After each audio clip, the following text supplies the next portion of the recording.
अस्सलामुअलैकुम, आप देख रहे हैं समा। मैं हूं फवाद ज़ैदी और मैं हूं रमज़ईम। खबरनामे में खुश आमदीद। वज़ीर आज़म इमरान खान ने फैसलाबाद की विकेट पर अपोजिशन पर तनकीद के बाउंसर्स बरसा दिए। कहा, एक दूसरे का पेट फाड़ने वाले आज पेट मिला रहे हैं। जरदारी चोरी की चेकबुक लेकर लोगों को खरीदने आ गए। दिल का मरीज लंदन इलाज कराने गया, सीढ़ियां चढ़ रहा है, फैक्ट्री के दौरे कर रहा है। पाकिस्तान इसलिए नहीं बना था कि टाटा और बरला की जगह शरीफ और जरदारी आ जाएं। ये जो सारे चोरों का टोला भी इकट्ठा हुआ है, इनकी खांसी का इलाज भी बाहर होता था। वो एक चोर दूसरे चोर से मिलने जा रहा है, उसी के ऊपर कह रहा था पेट फाड़ के पैसे निकालूंगा, आज उसको मिल रहा है। जनाब आसिफ जरदारी साहब पेट से एक एक पाई निकलवा कर इस कौम के किस्मत में शामिल करेंगे। दोनों गाली एक दूसरे को चोर कहते थे। इस जरदारी को लाड़ खाना कराची, पेशावर और लाहौर की सड़कों पे ना घसीटा तो मेरा नाम शहबाज शरीफ है। इलाज करवाने गया था अपना बाहर, एक मुजरिम कहता जी बड़ी दिल की बीमारी है, वो सीढ़ियों पे चढ़ता जा रहा है दिल की बीमारी के साथ। सोचे यहाँ के हमारे कोई वकील कह रहे हैं कि जनाब इसको फिर से मौका दो मुल्क लूटने का, लाइफ टाइम बैन इसका खत्म करो। इनको डर है कि इन्होंने पकड़े तो जाना ही है, देर लग रही है, एडजर्नमेंट ले रहे हैं, जज लंबी लंबी डेट्स दे रहा है, केस नहीं सुनता, लेकिन सुनना तो है, और जब भी सुनेगा तो इन्होंने जेलों में जाना है। तो जल्दी पड़ी हुई है सबको। जब तक ये दो खानदान इस मुल्क को लूटते रहेंगे, ये मुल्क का कोई मुस्तकबिल नहीं है। एक मुल्क को आपको तबाह करना हो, बम मारने की जरूरत नहीं होती, अच्छे बुरे की तमीज खत्म करें, मुल्क तबाह हो जाता है। करप्शन को एक्सेप्टेबल कर दें, मुल्क तबाह हो जाता है। सारों को कहता कि ये है असल में पाकिस्तान की जंग, रूल ऑफ लॉ। और अब जिक्र लंदन गए मरीज का, जिसके सीढ़ियां चढ़ने की वीडियो खूब वायरल है। साबिक वजीर आज़म मियां मोहम्मद नवाज शरीफ को बिल्डिंग का जीना चढ़ते देखा जा सकता है। वजीर आज़म ने भी अपनी तकरीर में लीगी कायद को खूब लताड़ा।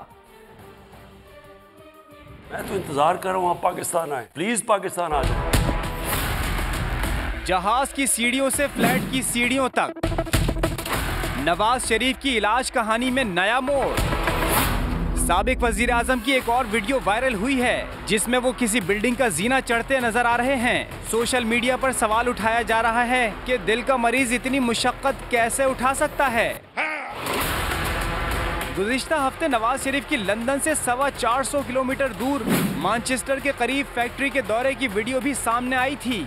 वजीर आजम इमरान खान ने भी वीडियो पर तनकीद की। वो जो इलाज करवाने गया था अपना बाहर, एक मुजरिम कहता जी बड़ी दिल की बीमारी है, वो सीढ़ियों पे चढ़ता जा रहा है दिल की बीमारी के साथ, अपनी फैक्ट्रियां देख रहे हैं जाके वहाँ।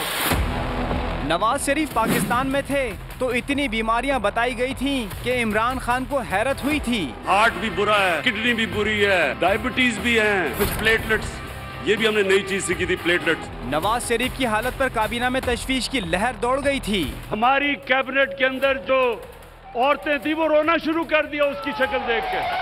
खौफ आ गया कि जी पता नहीं ये जहाज की सीढ़ियां भी चढ़ जाएगा या नहीं। मगर इमरान खान को हैरत का एक और झटका तब लगा जब नवाज शरीफ जहाज की सीढ़ियां बाआसानी चढ़ के बरतानिया पहुंच गए। जब मैंने नवाज शरीफ को जहाज पे चढ़ते देखा, उस डॉक्टर्स की रिपोर्ट अपने सामने रख ली, तो उसमें तो कहा था कि मरीज का इतना बुरा हाल है कि किसी वक्त मर सकता है। लंदन में नवाज शरीफ की इलाज की तफसीलात तो ना आई, कभी रेस्टोरेंट में खाने, कहीं कॉफी पीने, पोलो मैच देखने की तस्वीर और वीडियो जरूर सामने आती रहती हैं। तुम वापस आओ तो मैं देखता हूँ तुम्हें हम कैसे रखते हैं। अगर हिम्मत है तो लॉन्ग मार्च से पहले असम्बलियां तहलील कर दे। चेयरमैन पीपल्स पार्टी बिलावल भुट्टो ने वज़ीर आज़म को चैलेंज दे दिया। मुल्तान जलसे से खिताब में बोले, अगर इमरान खान समझते हैं अवाम उनके साथ है तो नए इलेक्शन से डरते क्यों हैं। लॉन्ग मार्च से पहले ही PTI की विकेटें गिरनी शुरू हो गई हैं। पीपल्स पार्टी ने इस सिलेक्टेड हुकूमत के खिलाफ ऐलाने जंग किया है। इस वजीर आज़म पे हमला होना है। वजीर आज़म आज पाकिस्तान पीपल्स पार्टी को बड़ा याद कर रहा था, हमें लेक्चर देने का कोशिश कर रहा था। हम इमरान को चैलेंज करते हैं, अगर आप घबरा नहीं चुके हैं, अगर आप बुज़दिल नहीं हो तो हमारा मार्च की जरूरत ही नहीं होगा। हमारा मार्च से शुरू होने से पहले आप असेंबली तोड़ दें। अगर आप यकीन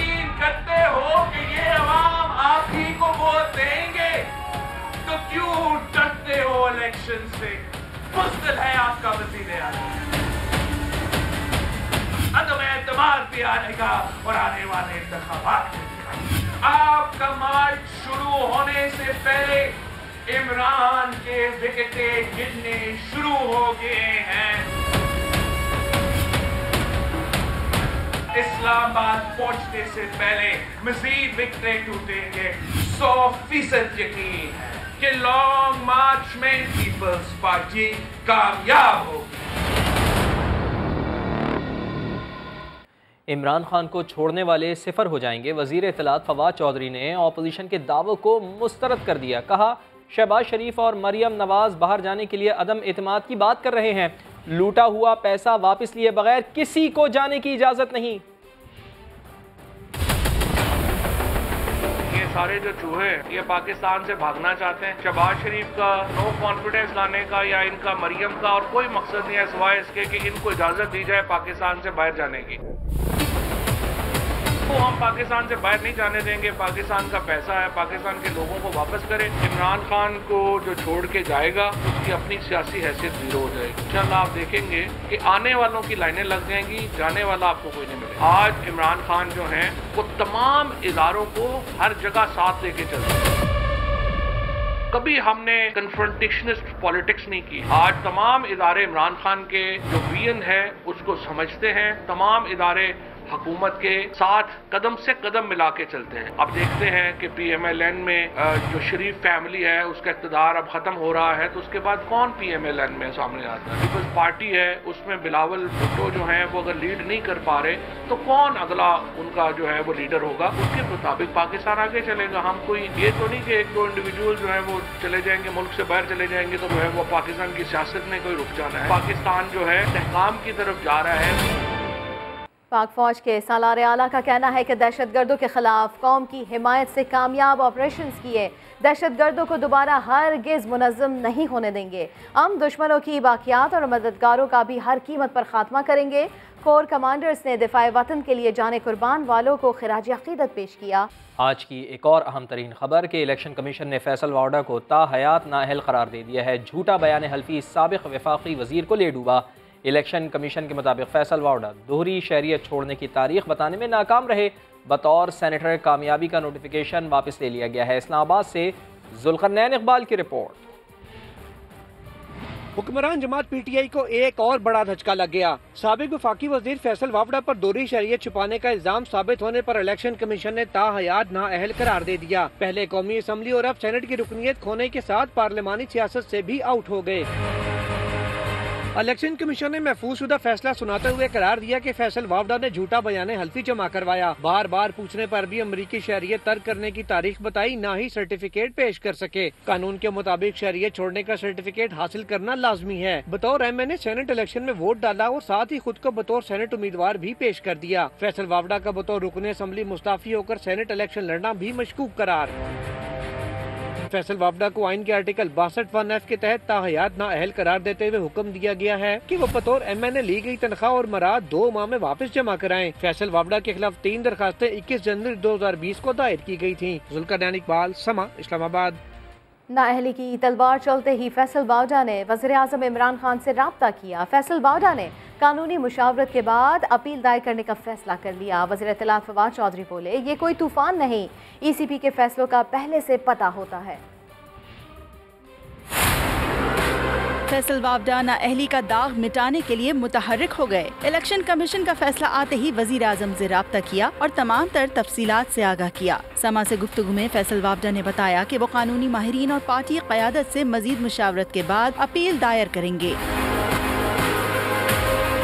वज़ीर दाखिला शेख रशीद के मुताबिक फैसल वावड़ा नाअहली के खिलाफ सुप्रीम कोर्ट जाएंगे। फैसल वावड़ा साहब जाएंगे जी सर, कोई धचका नहीं है, वो जाएंगे अभी सुप्रीम कोर्ट में। वज़ीर इत्तलात फवाद चौधरी ने नाअहली के फैसले पर रद्द अमल में कहा, ये कोई तूफान नहीं, फैसल वावड़ा अपील में जाएंगे। तूफान आए हुए हैं, हुकूमत बच जाएगी आप लोगों की। तूफान आया, ये जो मुखालिफ हवाएं चल रही है, क्या कहेंगे? ये तो ऐसे छोटे मोटे चूहे भाग रहे हैं। दोहरी शहरियत छुपाने पर तहरीक इंसाफ की एक पार्लिमानी विकेट गिरने पर हुकूमत ज्यादा परेशान दिखाई नहीं दी। बज़ाहिर वज़रा को यकीन है कि फैसल वावड़ा सुप्रीम कोर्ट में कानूनी जंग जीत जाएंगे। अपोजिशन को फैसल वावडा की नाअहली पर खुशी, लेकिन ताहयात नाअहली पर सवालात। दरख्वास्त गुजार PP रहनुमा कादिर खान मंदोखेल कहते हैं कि ताहयात नाअहली के कानून की तशरीह होनी चाहिए। लीगी रहनुमा राना सनाउल्लाह बोले फैसले पर खुशी है लेकिन कानून से इख्तलाफ है। फैसल के खिलाफ फैसला ठीक लेकिन कानून गलत। अपोजिशन जमातों का दोहरा मयार सामने आ गया। समा की खुसूसी ट्रांसमिशन में गुफ्तगू करते हुए PP रहनुमा कादिर मंदोखेल ने कहा, वावडा की नाअहली उनकी सियासी फतह है लेकिन नाअहली के कानून की तशरीह होनी चाहिए। आज जो कि मुझे फ़ायदा हुआ है, मेरे मुखालिफ को तायात नाइल कर दिया है, मगर उसके बावजूद मैं इस बात की आमी हूँ कि इस 621F की तशरीह होना चाहिए कि आखिर इसके अंदर कोई वाज़ेह वो नहीं है। ना 621F के अंदर न ये है कि 5 साल रहा है, न ये है कि 110 और न ये है कि तायात। नून लीगी रहनुमा राना सनाउल्लाह भी यही कहते हैं, फैसला बहुत अच्छा है, ऐसा ही होना चाहिए था लेकिन कानून से इख्तलाफ है। फैसला जब आइन और कानून के मुताबिक है उसके ऊपर तो मिसदाइश होनी चाहिए, एतराज नहीं होना चाहिए। लेकिन हाँ, ये जो कानून है कि किसी को नाअहल कर दिया जाए फॉर लाइफ टाइम, ये मैं आज भी कहता हूँ और हमारा इसके ऊपर बड़ा वाजिब स्टांस है कि ये गलत है। फैसल वावडा आइन के आर्टिकल 62(1)F के तहत ताहयात नाअहल करार दिए गए हैं। 62(1)F का अहम हिस्सा ईमानदारी है। कोई रुकन ईमानदारी के पैमाने पर पूरा न उतरे तो उसे ताहयात नाअहल किया जाता है। साबिक वज़ीर आज़म नवाज शरीफ और जहांगीर तरीन पर भी 62(1)F की तलवार चल चुकी है। फैसल वावडा दोहरी शहरियत के बायस नाअहल हुए तो PTI को नुकसान भी दोहरा हुआ, जबकि सियासी हरीफ पीपल्स पार्टी को फ़ायदा हुआ तो वो भी दोहरे फ़ायदे और नुकसान की कहानी मुदस्सिर नज़ीर की ज़बानी। फैसल वावडा केस का हर मामला है दोहरा। नाअहली का मुकदमा दोहरी शहरियत पर बयान हल्फी से शुरू हुआ। पार्लियामेंट के दोनों ऐवानों का बारी बारी इलेक्शन जीता। विफाकी वजारत का मजा भी लिया तो 2 साल से कुछ ज्यादा। जनाब को मार्च 2021 में नाअहली का फंदा गर्दन के करीब आता नजर आया तो वजारत और कौमी असम्बली की रुकनियत को खैर बात कह दिया। सेनेट इलेक्शन जीतकर ऐवान बाला को मस्कन बना लिया। फैसल वावडा ने कराची से कौमी असम्बली की जो नशिस्त छोड़ दी थी वो ज़िमनी इलेक्शन में पीपल्स पार्टी के कादिर मंदोखेल ने जीत ली। अब उन्हीं की दरखास्त पर सेनेट की जनरल नशिस्त खोई, यानी PTI का डबल नुकसान, पीपल्स पार्टी के लिए दोहरा फायदा। लीगी रहनुमा मिफ्ता इस्माइल ने लॉन्ग मार्च से पहले तहरीक अदम एतमाद लाने का इंदिया दे दिया है। कहा, नंबर गेम चंद दिनों की बात है। तरीन ग्रुप समेत 20 से 22 अरकान हमसे रब्ता करना चाहते हैं। ख्वाजा साद रफीक कहते हैं कि हुकूमत का जाना ठहर गया है। हुकूमत को घर भेजने का मिशन। अपोजिशन ने वजीर आजम इमरान खान के खिलाफ अदम एतमाद लाने के लिए कोशिशें तेज कर दी। लीगी रहनुमा साद रफीक कहते हैं इमरान खान की हुकूमत का जाना ठहर चुका है। अवामी अदम एतमाद तो इमरान साहब की हुकूमत पे कब का हो चुका है। अब जहाँ तक असम्बलियों में और ईवानों में अदम एतमाद की बात है, इस पे सियासी जमातें आपस में बातचीत कर रही हैं, मुशावरत। तो जो PDM का फैसला होगा PMLN उसकी पाबंदी करेगी। लीगी रहनुमा मिफ्ता इस्माइल ने बड़ा दावा कर दिया। कहते हैं तहरीक अदम एतमाद के लिए नंबर चंद दिनों में पूरे हो जाएंगे। मेरे ख्याल से नंबर्स कुछ दिनों में पूरे हो जाएंगे। 20 से 22 लोग हैं, जिसमें जहांगीर तरीन साहब के भी लोग हैं, दीगर लोग भी हैं, वो बात करना चाह रहे हैं। MQM वालों ने कहा है कि हम राब्ता कमेटी में बात करेंगे। ये बताइए, मार्च से पहले तहरीक अदम एतमाद पेश होगी या कि वो ऑप्शन पहले इस्तेमाल होगा? कौन सा ऑप्शन पहले इस्तेमाल करेंगे? मैं समझता हूँ कि लॉन्ग मार्च, मेरे ख्याल से तो इंशाल्लाह लॉन्ग मार्च से पहले हो जाए। लीगी रहनुमा का कहना था हुकूमत की कारकर्दगी से उनके इत्तेहादी भी मुतमईन नहीं। अब की बार इमरान खान को घर जाना ही होगा। इमरान खान कहीं नहीं जा रहे, आइंदा 10 साल भी वज़ीर आज़म रहेंगे। गवर्नर सिंध इमरान इस्माइल का दावा। कहा, हुकूमत जाने के लारे लपे देने वाले पहले दिन से ये कहानियां सुना रहे हैं। वज़ीर आज़म इमरान खान अगले 10 साल भी वज़ीर आज़म ही रहेगा इंशाल्लाह। वो कहीं नहीं जा रहा। वो जो आपको रोज लारे लपे देते हैं कि हुकूमत आज गई और कल गई, उनकी आप बिल्कुल फिक्र ना करें। ये पहले दिन से ये कहानियां कर रहे हैं। वज़ीर आज़म इमरान खान और उनकी हुकूमत अपनी जगह भरपूर मजबूती के साथ खड़ी है। MQM ने सिंध लोकल गवर्नमेंट एक्ट के तहत हल्का बंदियों को चैलेंज कर दिया है। डॉक्टर खालिद मकबूल सिद्दीकी कहते हैं कि पाकिस्तान पीपल्स पार्टी बल्दियाती हुकूमतों को तस्लीम न करने की तारीख रखती है। PTI ने अवामी हुकूक को नुकसान पहुँचाया तो फैसला करने में आज़ाद होंगे।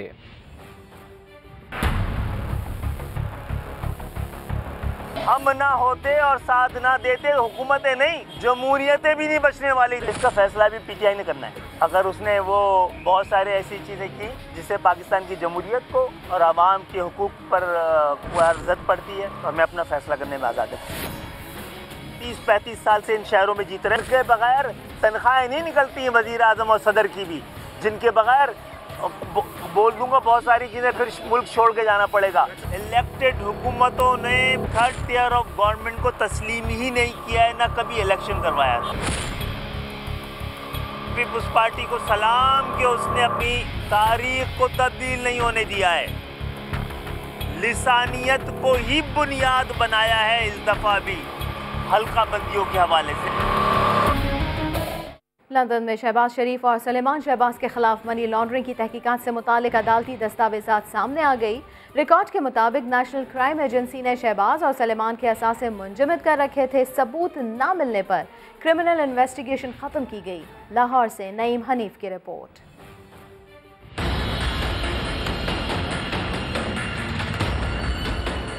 मुजरिमाना सरगर्मियों के जरिए रकम हासिल करने का शुबा। बरतानिया की नेशनल क्राइम एजेंसी 2 साल तक तहकीकात करती रही। शहबाज शरीफ और सुलेमान शहबाज से मुतालिक लंदन की अदालती दस्तावेजात सामने आ गयी। अदालती रिकॉर्ड के मुताबिक नेशनल क्राइम एजेंसी ने 4 ममालिक में ऑफशोर कंपनियों और अकाउंट्स के बारे में तहकीकात की। NCA ने डेली मेल के इल्जामात नैब रेफरेंस पर इन्हिसार किया। सबूत न मिलने पर NCA ने शहबाज शरीफ और सुलेमान शहबाज के खिलाफ क्रिमिनल इन्वेस्टिगेशन खत्म कर दी। रिकॉर्ड के मुताबिक सुलेमान शहबाज ने दस्तावेजात में से अपनी जाती मालूमात खुफिया रखने के लिए अदालत से वक्त तलब किया था। सुलेमान शहबाज के करीबी साथी जुल्फकार अहमद ने भी अपनी जाती तफसीलात को रिपोर्ट का हिस्सा न बनाने की दरख्वास्त की थी। अदालत के मुताबिक खबर चलने के शवाहिद पब्लिक हो चुके, अब उन्हें शाया करना जरूरी है। दस्तावेजात के 1000 सफात में से सिर्फ 500 सफात जारी किए गए हैं। नेशनल क्राइम एजेंसी ने दिसंबर 2019 में शहबाज शरीफ और सुलेमान के असासे जब्त कर लिए थे। NCA को शुबा था कि मनी लॉन्ड्रिंग की रकम पाकिस्तान से बरतानिया और दुबई मुंतकिल हुई। नईम हनीफ, समा, लाहौर। नूर मुकद्दम कत्ल केस में नया मोड़। मरकजी मुल्जिम जाहिर जाफर नई कहानी ले आया। कत्ल और ज्यादती समेत तमाम इल्जामात मुस्तरद कर दिए। कहा कत्ल उसके घर में जरूर हुआ, लेकिन मालूम नहीं किसने किया और कब किया। मैं तो नशे में मदहोश था। आदिल तनोली की रिपोर्ट। नूर मुकद्दम कत्ल केस में बड़ा ड्रामाई मोड़। मरकजी मुल्जिम जाहिर जाफर ने कत्ल, अगवा, ज्यादती समेत सारे इल्जामात झूठे करार दे दिए। बयान में कहा मुझे तो मालूम ही नहीं नूर का कत्ल किसने और कब किया। बयान में कहा नूर के साथ 6 माह से राब्ता नहीं था। 18 जुलाई को वो अपनी मर्जी से मेरे घर आई। 19 जुलाई को मुझे कंफर्म टिकट से अमेरिका जाना था। फोन पर नूर ने 20 जुलाई को ड्रग पार्टी रखने को कहा। मेरे इनकार पर नूर अपने साथ मनशियात लेकर खुद पहुँच गयी। जबरदस्ती ड्रग पार्टी के इंतजाम भी किए। अपने दोस्तों को मेरे घर बुलाया। पार्टी के दौरान नशे में धुत होकर मैं बेसुध हो गया। होश आया तो अपने घर में बंधा हुआ था। कुछ बावर्दी और कुछ सादा लिबास लोग मौजूद थे। पता चला पार्टी में किसी और ने नूर को मार डाला, जबकि शवाहिद से पहले ही कातिल मुझे करार दे दिया गया। जाहिर जाफर ने मकतूला के वालिद के साथ मावन खुसूसी शहबाज गिल की प्रेस कॉन्फ्रेंस का हवाला भी दिया। कहा मुझे और मेरे वालिदैन को बासर मुद्दई, तफ्तीशी अफसर, रियासी मशीनरी और सोशल मीडिया ने मिलकर फंसाया। नूर मुकद्दम के सामान को केस प्रॉपर्टी का हिस्सा न बनाने की बात की। साथ ही इल्जाम आयद किया कि मुझे मुलव्वस करने के लिए मेरे कपड़ों, फिंगरप्रिंट्स और दीगर शवाहिद का गलत इस्तेमाल किया गया। अपने बयान पर जाहिर जाफर अदालत में अपने निशान अंगूठा लगाने से मुसलसल इनकार भी करता रहा। अदालत ने समाअत 14 फरवरी तक मुलतवी कर दी। मोबाइल ले जाओ, गोली तो ना मारो। नॉर्थ कराची में डकैती मुज़ाहमत पर कत्ल होने वाले मोहम्मद उसामा की वालदा की दुहाई। हुकूमत से इंसाफ की अपील की। मेरे हस्बैंड पैरालाइज हैं। मेरे हस्बैंड का सहारा था, वो अपने बाप का सहारा था।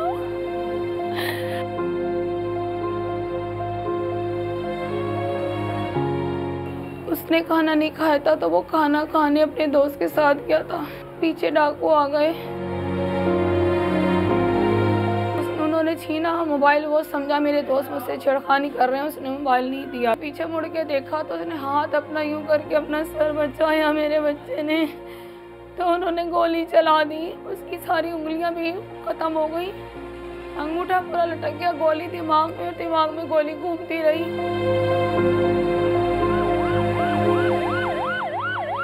मोबाइल मोबाइल ले लो, तुम्हें चाहिए कुछ भी चाहिए ले लो, हमारे बच्चे की जान मत लो, मेरे बच्चे की जान मत लो, मेरा मासूम।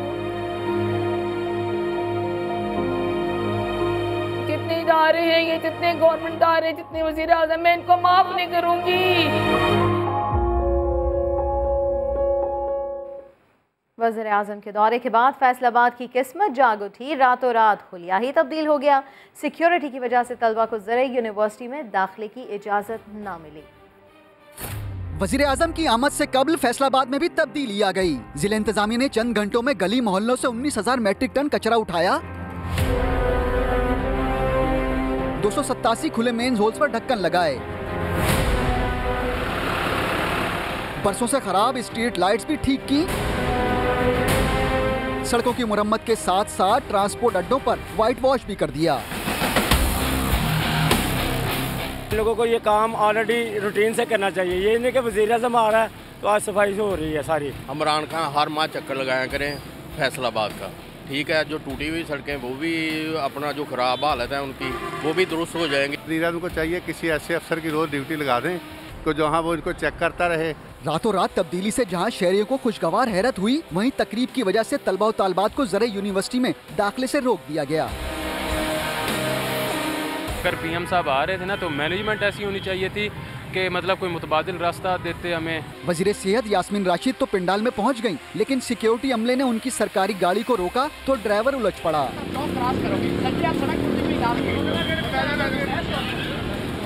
फैसलाबाद में सेहत कार्ड के इजरा के मौके पर इलाइड अस्पताल की नर्सों को इंतजामिया ने पीटीआई के परचम के रंगों वाले स्कार्फ ओढ़ने की हिदायत की थी। पाकिस्तान में गैर मुल्की इंटेलिजेंस एजेंसी के लिए हवाला हुंडी के जरिए रकम की मुंतकिली का इंकशाफ हुआ है। Chief crime reporter Ahmar Rahman Khan से मजीद बात करते हैं। अहमर, तफसील से बताइए इससे मुताल्लिक़। जी बिल्कुल, पाकिस्तान में गैर मुल्की इंटेलिजेंस एजेंसी के हवाले से हवाला हुंडू के जरिए जो रकम की मुंतकिली होती है, इसकी तहकीकात का सिलसिला जारी है। हाउस बिल्डिंग फाइनेंस कंपनी में 19 ग्रेड के गिरफ्तार अफसर हैं जिनका नाम सैयद विसाल हैदर नकवी है। इनको जो है हवाला हुंडी के इस केस में गिरफ्तार किया गया है। ये 14वें मुल्जिमान हैं जो इस केस में गिरफ्तार हुए हैं। गुज़िश्ता कार्रवाई में FIA ने 13 मुल्जिमान को गिरफ्तार किया था। ये 4 मकामात पर छापे मारे गए थे जिसमें इन मुल्जिमान को गिरफ्तार किया गया है। मुल्जिमान बैरून मुल्क की एक इंटेलिजेंस एजेंसी है जिसकी कीमा पर रसीद की मुंतकली किया करते थे और एक मखसूस ग्रोह की फंडिंग जो है वो पाकिस्तान में कर रहे थे। गुज़िश्ता 7 सालों से ये काम यहाँ पर कर रहे थे और शुबा ये भी जाहिर कर रहे हैं कानून नाफिज करने वाले इदारे कि ये रकम ठीक है, बहुत शुक्रिया आपका।